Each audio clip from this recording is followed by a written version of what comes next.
Realidades, una guía práctica y aplicable para resolver las múltiples exigencias de la vida desde una perspectiva bíblica. Con nosotros, René Peñalba.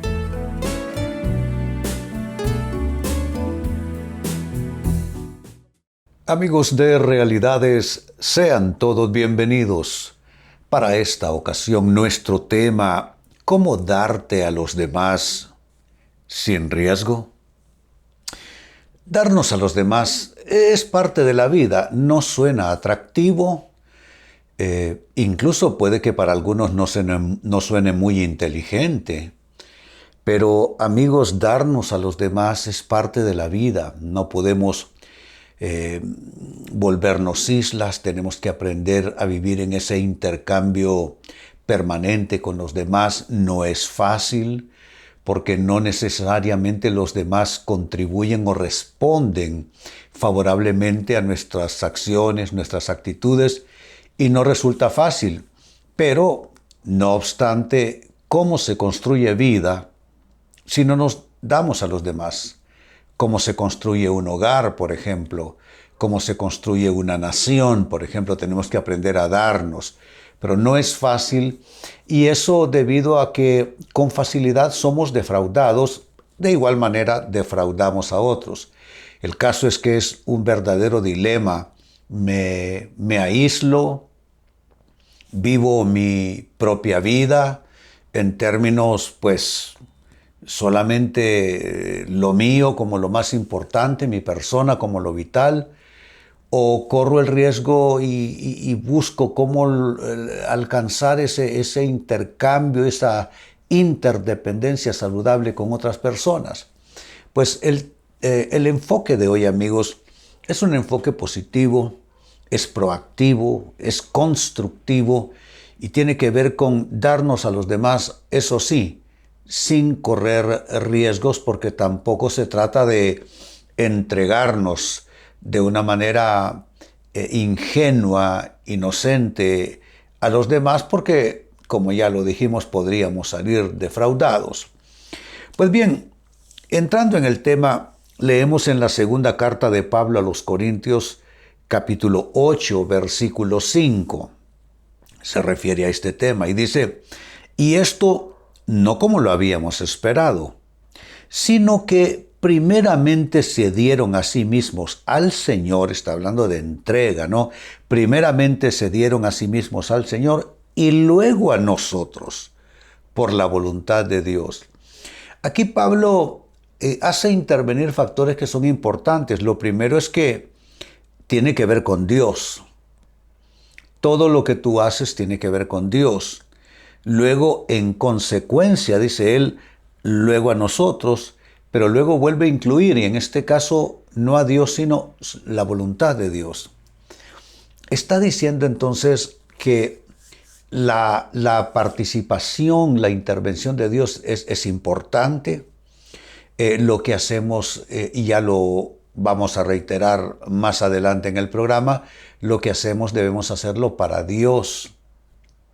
Nunca olvido a mi pastor que él aconsejando a mujeres creyentes con maridos no cristianos, les decía, bueno, trata bien a ese hombre y quizá tú sientes que no lo merece porque no está haciendo ningún mérito.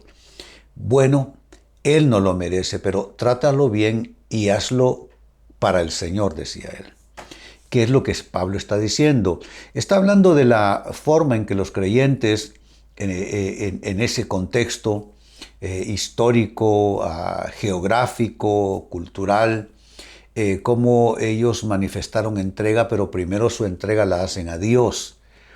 Luego dice él a nosotros, pero vuelve a añadir, conforme a la voluntad de Dios. La voluntad de Dios también es importante porque es la voluntad de Dios, amigos, que nos va a determinar dónde es que uno debe sembrar, porque no todas las relaciones son buena tierra, no todas las semillas tampoco son buenas. Entonces nosotros tenemos que discernir, y esto ya es cosa de cada cual, discernir qué clase de semillas voy a sembrar y en qué clase de terreno voy a hacerlo. Es evidente que no todas las personas y no todas las relaciones y no todas las circunstancias humanas representan o significan buena tierra. Es ahí donde muchos cometen el error de sembrar en mala tierra. Siembran en relaciones que no están ordenadas por Dios. Note que Pablo está diciendo luego a nosotros por la voluntad de Dios. Hay relaciones que están dentro de ese marco de la voluntad de Dios y hay relaciones que no están absolutamente consideradas en el proyecto de Dios para cada individuo. Eso significa que debemos de involucrar a Dios interesantemente en todo lo que son nuestras relaciones interpersonales, involucrar a Dios, hacer cosas pensando en Dios y hacer cosas conforme a la voluntad de Dios. Posiblemente, amigo, amiga, algunos de nuestras fallidas relaciones fueron por no tomar en cuenta a Dios y no tomar en cuenta su voluntad. Pues con esta escritura ya con un tremendo cimiento que pone en el tema, les invito a que trabajemos con la interrogante ¿y cómo hacerlo? ¿Cómo darte a los demás sin riesgo? Porque la idea y la intención no es enviarte a un despeñadero, tirarte a aguas embravecidas. No, creo que las relaciones humanas requieren prudencia, requieren sabiduría, requieren discernimiento. Uno, incluso para entregarse a alguien, no es tan a priori, no es así de entrada, sino conforme un proceso. Creo que darnos a los demás tiene que ser algo paulatino, algo que se hace paso a paso y mediante un proceso. Así es que la pregunta es esa, ¿cómo darte a los demás sin riesgo? Primera propuesta, debes hacerlo como una ofrenda a Dios y no a los hombres. Aquí vuelvo a recordar las palabras de mi pastor a las mujeres casadas con maridos no creyentes.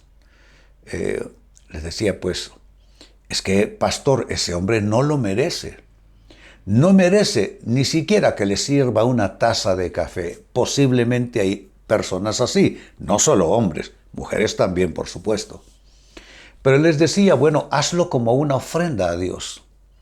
Como diciéndole, Dios, esto que no me agrada, te lo doy como una ofrenda, porque las ofrendas a Dios tienen que ser algo que de alguna manera nos duele o nos duela, algo que nos cueste hacer, entonces tiene valor.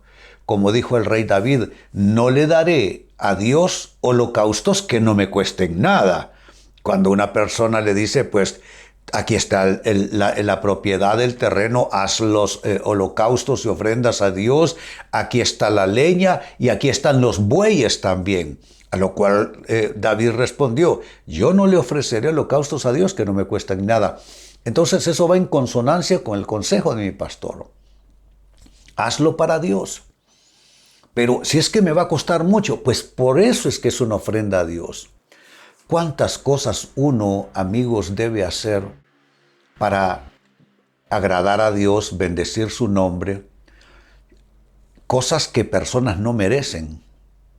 Noten, son bondades, son actos de generosidad, de perdón, de sacrificio, de ayuda a personas que no han hecho mérito alguno para recibirlo, pero lo hacemos primeramente para Dios. Y eso, como dije ya, va en consonancia con lo que Pablo escribía en su segunda carta a los Corintios.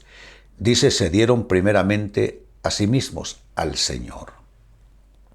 Como segunda propuesta, cómo darte a los demás sin riesgo, debes hacerlo sin esperar nada a cambio. Y esto es para protección nuestra más bien. Porque la persona, amigos, que hace algo en espera de una reciprocidad, puede ser que se vea defraudada. Puede ser que viva decepciones y desilusiones precisamente por eso, porque lo está haciendo para recibir otro tanto. ¿Cuántas personas manejan sus relaciones interpersonales, intrafamiliares, etcétera, etcétera, de esa manera? Te doy para que me des. Y aunque eso parece humano, natural, pero creo que hay un nivel más elevado en cuanto a las acciones humanas y es hacer algo bueno, no necesariamente esperando reciprocidad, es decir, hacerlo sin esperar nada a cambio. La persona que no espera nada a cambio, ¿qué es lo que va a perder? Nada, absolutamente. No tiene nada que perder porque no está esperando nada a cambio. Ahora démosle vuelta al argumento. Una persona que está esperando algo a cambio recibir, si no lo recibe, se siente triste, se siente desilusionada, incluso puede sentirse herida.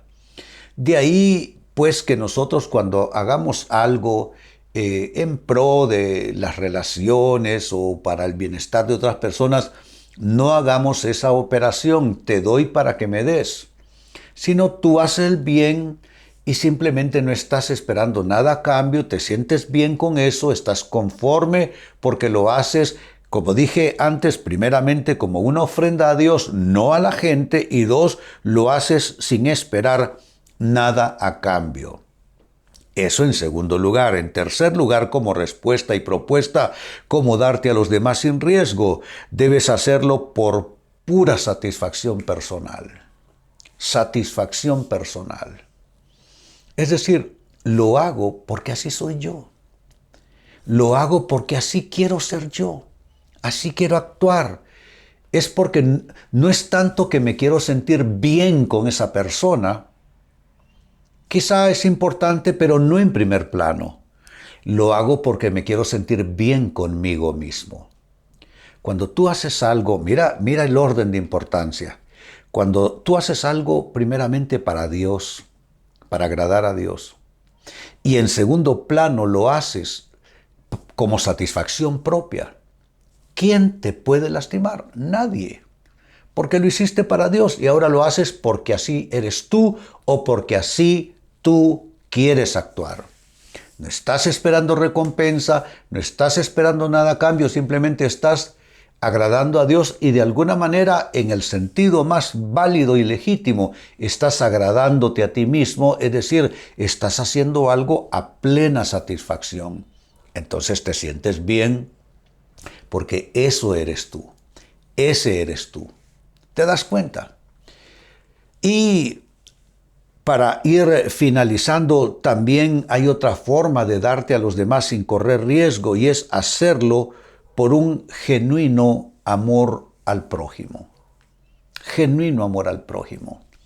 Es decir, debemos nosotros cumplir con ese doble mandamiento. Jesucristo dijo que son los mandamientos más importantes de todos. 1.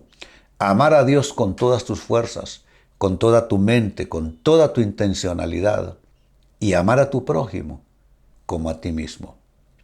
Y noten que hablando de amar al prójimo, le incluyó esa cláusula, como a ti mismo. ¿Quién no se ama a sí mismo? ¿Quién no se protege a sí mismo? Solo una persona que esté mental y emocionalmente enferma no se ama, pero normalmente las personas nos amamos lo suficiente a nosotros mismos como para cuidarnos, para protegernos, pues podemos amar a los demás en ese mismo nivel, en ese mismo rango de importancia. Lo dijo Pablo en una de sus cartas hablando del matrimonio, dice que el hombre debe amar a su mujer como se ama a sí mismo, como ama a su mismo cuerpo, como cuida a su mismo cuerpo. Entonces no es descabellado, nos suena lo usual. Generalmente amamos egoístamente. Yo te amo porque quiero recibir algo de tu parte. Es decir, estoy comprando tu amor con mi amor. Eso es lo que prevalece en el mundo. Pero un nivel más elevado, un nivel superior es amar al prójimo y entonces de esa manera darte a los demás por un genuino amor al prójimo. Vuelvo al texto bíblico, segunda carta a los Corintios, capítulo 8, verso 5. Y esto no como lo habíamos esperado, o sea que fue una sorpresa agradable para Pablo, sino, dice, que primeramente se dieron a sí mismos al Señor. ¡Qué bueno! Lo hicieron para Dios. Y luego, dice, a nosotros, por la voluntad de Dios. Ahí hay discernimiento. Lo hacemos para Dios, pero no vamos a sembrar en cualquier lado, sino que vamos a sembrar conforme a la voluntad de Dios, por lo que yo ya expliqué, que no toda relación es buena tierra. Pues basada en esa escritura, la pregunta presentada fue ¿cómo darte a los demás pero sin correr riesgo? Y las respuestas y propuestas han sido estas. 1.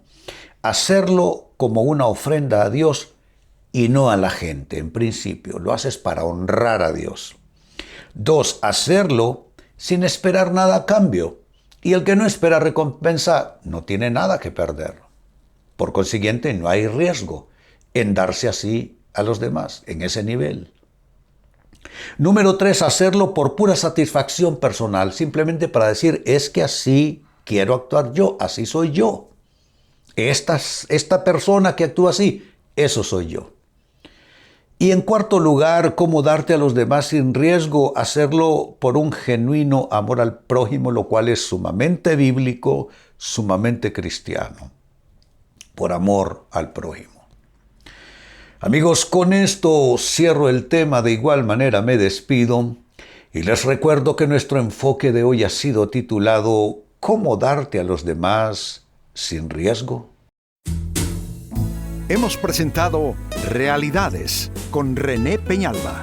Puede escuchar y descargar este u otro programa en renépenalba.net.